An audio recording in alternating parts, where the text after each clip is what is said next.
54 delegates of the Meghalaya Pradesh Congress Committee on Monday casted their votes for the election of the new president of the All India Congress Committee to replace the interim president Sonia Gandhi. The contest is between senior Congress leaders Mallikarjun Kharge and Shashi Tharoor.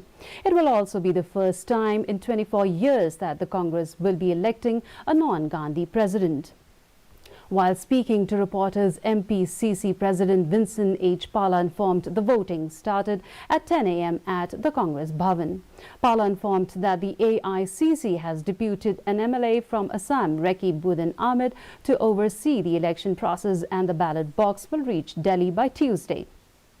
According to him, the new president will bring new faces in the party, and definitely there will be a revamp in the party structure.